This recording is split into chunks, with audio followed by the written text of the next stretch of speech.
If you have ever struggled with transplanting seedlings or wished for something better than peat pots or plastic seedling trays, you're going to love hearing from today's guest. Amanda Freund and her family have found a way to use the materials that are already on their dairy farm. They've created a natural, biodegradable seed starting solution that both plants and gardeners love. Let's dig in. Welcome back to Homegrown, your backyard garden podcast. I'm your host, Kathi from Oak Hill Homestead, where we dig deep into gardening, self-reliance, and growing your dreams no matter where you live. Amanda Freund from CowPots is joining me today. Amanda and her family are turning cow manure into something gardeners can actually plant in. Yes, really.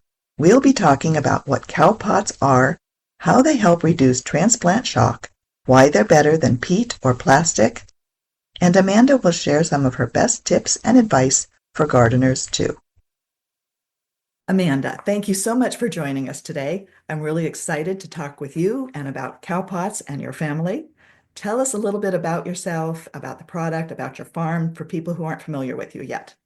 Absolutely. So I am third generation on my family's farm. Whenever I have guests onto our farm for a farm tour, I always start by telling them the story of how our family got started here. So our farm is in the northwest corner of Connecticut. We are on unceded land of the Mohican people. Agriculture has been a prominent force here for thousands of years. Our story starts just 70 years ago, but production and farming and growing food here has been happening for a long time. So my grandpa was a boy from the Bronx, and he went to Cornell University and was studying animal agriculture because he wanted to be a veterinarian. And I'll use this as an opportunity to test history with students that come to visit me. But I asked, what was going on in the 1940s? And so I shared that my grandpa was drafted and he served as a battle medic in the Pacific Theater. And when he came back, he did not make it into vet school. So he was visiting the Northwest Corner and he got introduced to the farmer's daughter, Esther Brown. And so Esther and Eugene got married in 1948 and they started a dairy farm together. So from that dairy herd of what was just about a dozen cows, they then had 5 children, and their 2 sons took on the dairy operation in the 80s.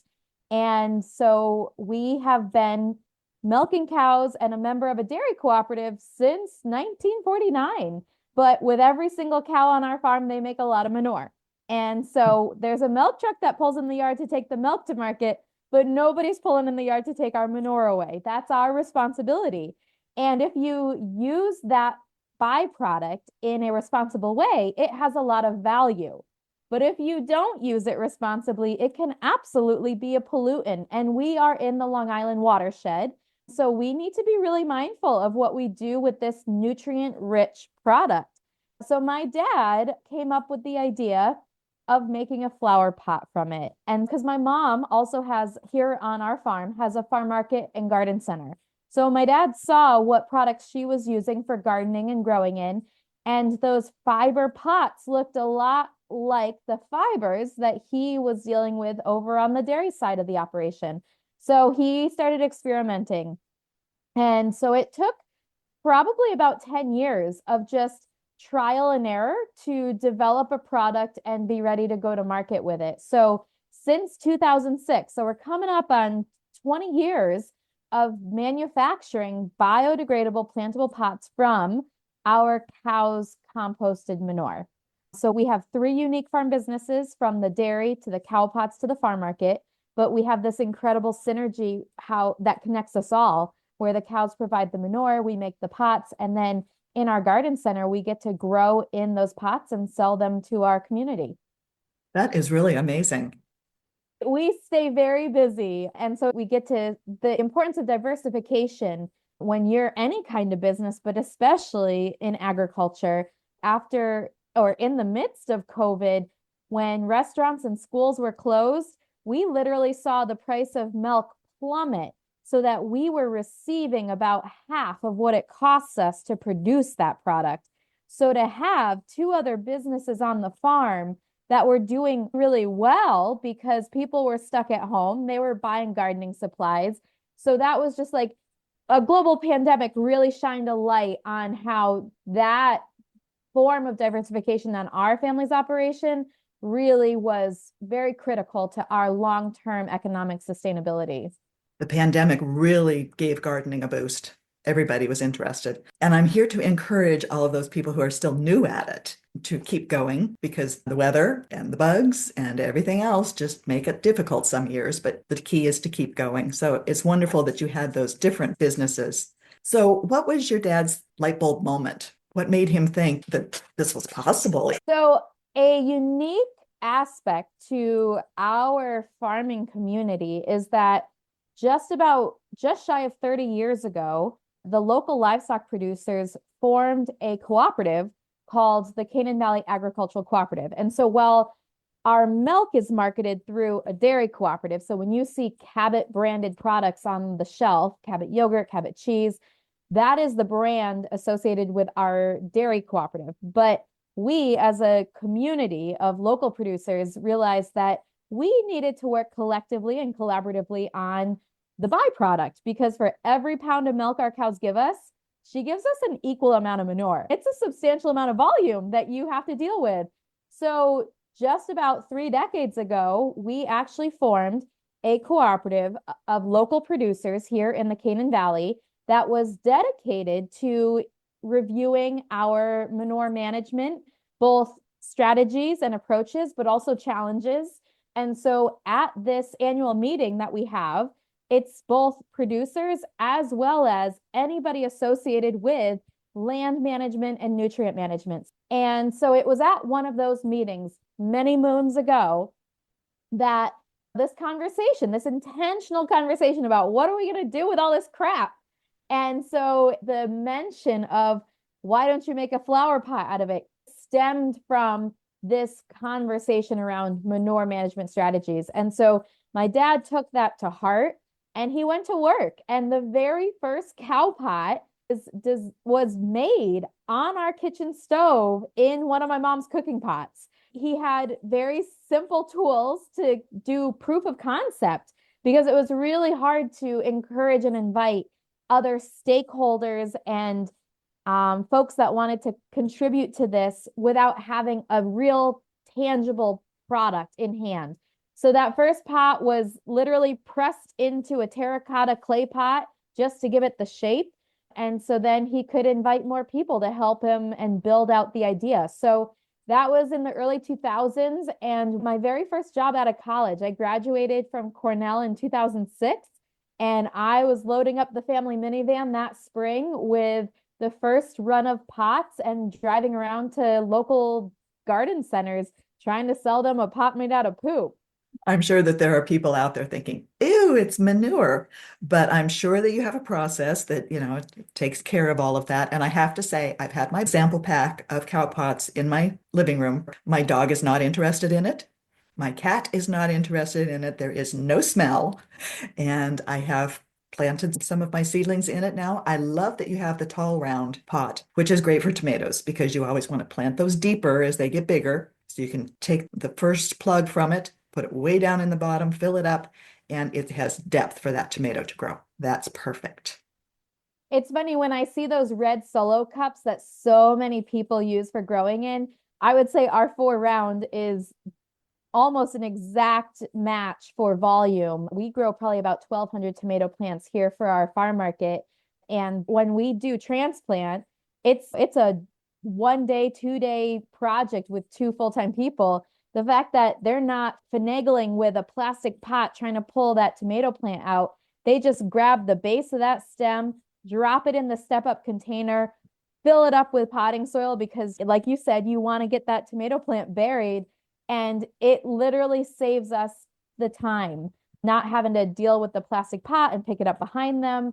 Just drop and go is really, when you're doing this at scale, we have been able to see firsthand how cow pots are really beneficial in that way.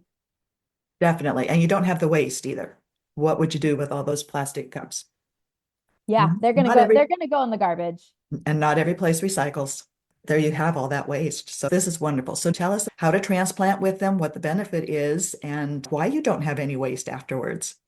Absolutely. So with CowPots, we recommend that you plant the entire pot in the ground, and there is no reason to score, tear, or crush that pot. So a lot of times, if you're accustomed to growing with a peat pot, you've been encouraged to tear off the bottom of that pot. CowPots, the process that we use to make them is pulp molding. So we're not pressing the fibers together, we're tangling the fibers together. So it's like a woven wall. And so you have a lot of pores where the roots can very easily penetrate through the side wall. It is basically an extension of your growing medium. So if you think about using soil blocks, you think about this shell, this cowpot being just a little bit more mass for your roots to be able to grow into. So when you do transplant, because of that very porous pot wall, there's nothing restricting root development. So when you put that pot in the ground, or you can also step it up into a larger patio container, the roots are just going to keep on doing what they were doing even in the greenhouse shelf or on your windowsill. They're going to be able to grow through that pot wall. So you are reducing transplant shock because you're not disturbing that root base. And over the growing season, you're going to find when you go to up pot or till up your soil the next fall, that pot has completely broken down. You might find 2-inch sections of it that have broken off, but the nutrient that's in cow manure, it's not sufficient to sustain your plant. So you do still need to use fertilizer, but that nitrogen is what kickstarts the composting process. The other biodegradable fiber pots are inert. There's no nutrient value. But with the nitrogen in the cow pot, it really stimulates a lot of bioactivity, and it helps really basically push forward that composting degradation process. You want to make sure that the entire pot is under the soil level. So if a lip of the pot is protruding above the soil line, it's not going to break down at the same rate. So you really want to get the whole thing covered. But yeah, so you're basically helping ease that shift for your little seedling to go from inside or even your front deck and into the ground, because you are not disrupting those fragile little roots. Which is great for root crops because they do not like to be transplanted. But I'm assuming that you can with a cow pot because you are not disturbing those roots at all. Yeah, exactly. I have, years ago, I have actually ended up digging up a peat pot almost intact, and it had been in the ground for over a year. It's funny. It is for people that have only ever grown in plastic, it is a harder evolution to shift to a cow pot. But if you have had experience growing in peat pots, it's a much easier shift because the behavior of a fiber biodegradable pot is very similar, but you have probably found yourself to be a bit discouraged by the biodegradability of it. Yes, absolutely. And years ago, I didn't know that I was supposed to remove the bottom of the peat pot either, and my plants did not do it well. They were root bound inside that thing, even though they were in the ground. So tell us about how peat is not sustainable and why it is something that really we should not be using. So it takes about 100 years for a peat bog to regenerate. And when we think about greenhouse gas emissions, some of the most important ecosystems that are really critical for carbon sequestration are our wetlands. And so peat is basically a wetland. So you are disrupting both a very important ecosystem for being able to support wildlife habitat, but you're also causing there to be quite a bit of carbon that is being released into the atmosphere. And certainly, I will be the first to also talk about what kind of emissions are associated with dairy farm operations. So I am going to also tell you that here on this little dairy farm in Connecticut, where we milk 300 cows, we are able to produce a high protein food product 365 days a year. That manure on our farm is providing fertilizer to grow our crops. It's also providing us renewable energy. So we're capturing the methane from our cow's manure, and that's how we heat our house and hot water. So one little farming operation is providing food, fertilizer, and renewable energy. And then this value added product that's offsetting the use of plastic and peat. But the other thing that I like to note is that we're reusing a byproduct that is renewable. Our cows are providing this material every single day, and there are cows in just about every country in the world. This is a resource that is available in abundance, and we're giving it more value and being able to export it off the farm to a lot of different places. And actually, in the UK, they are on a staggered kind of plan over the next 6 years of eliminating the use of peat entirely. So by the year 2030, peat products, whether it be a pot or a mix in your potting soil, are not going to be available for purchase. And there you are with a solution already. So what's your best advice for someone who is just starting seeds?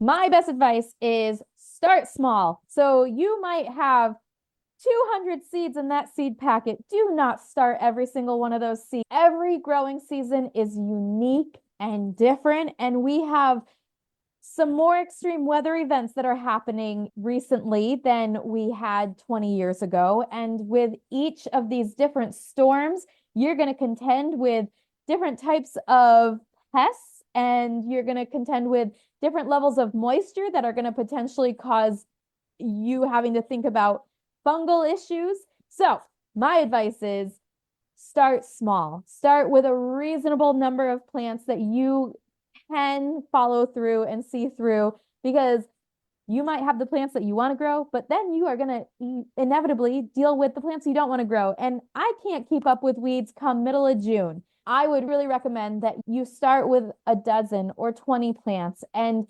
grow things that bring you joy. I love eating fresh green beans. There's literally nothing that brings me greater joy than going out into the garden and picking fresh green beans and just eating them in the garden. And so that's the plant that I would grow if I had any sun in my backyard, which I do not. Also, plant in a sunny spot if you are growing vegetables. There is not a dang vegetable that is going to grow in the shade of a tree. So find the spot on your property that has full sun all the time. All the time, because in spring there are no leaves on those trees. The leaves come in and that sunny spot is no longer sunny. So Precisely. yes, it does take some thought and some paying attention over a period of time so that you know that. Yeah. My weakness is cherry tomatoes, and I eat those out in the garden. Challenge with cherry tomatoes is the woodchuck finds them usually before I do.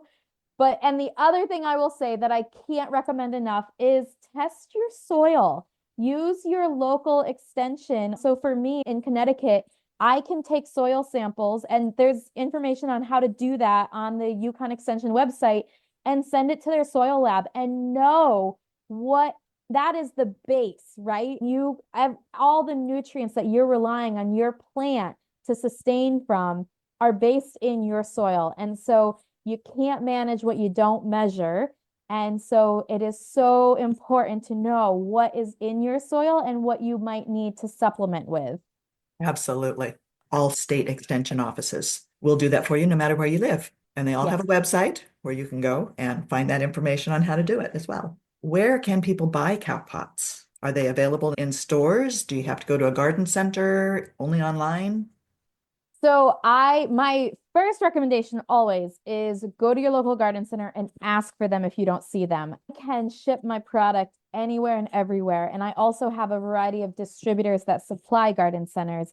So if you have a local store that you really love going to buy your plants from and you don't see my product on the shelf, the best thing you can do for me is to ask for it. Because if the owner doesn't know that people are looking for my product, they're not going to put it on the shelf.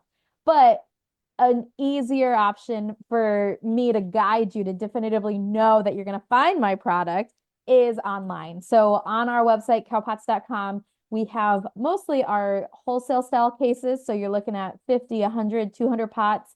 If you're looking for smaller quantities, we have a page on our website dedicated to CowPots for home gardeners. So we direct you to some of the online vendors that we know offer smaller case counts. So my mom's farm market and garden center, we have an online store that offers 10 or 20 pots. So it's a little bit more reasonable. But yeah, there's quite a few distributors that supply garden centers across the country. But the challenge of being a very seasonal product is that it might be put on the shelf in March, and if they run out, they might not restock because they don't want to have leftover inventory going into the next year. Ask for it first, but then certainly go onto our website, cowpots.com, and you'll find a bunch of links for other vendors that have a variety of styles. And where can we learn more about life on your farm? I noticed that your website has a blog and I think a newsletter as well.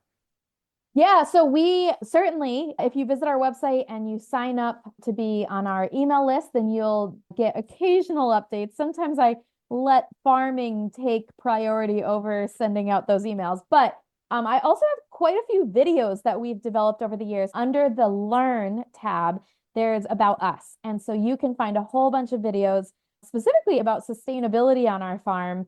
And you get to see the cows and the barns and my dad and my brother and my sister. This is a family operation and we all wear different hats, but you get to see behind the scenes of who is involved in this operation and most importantly, cows that provide the raw material. Very good. And I'll have those links in the description of the podcast as well so people can get there. Perfect.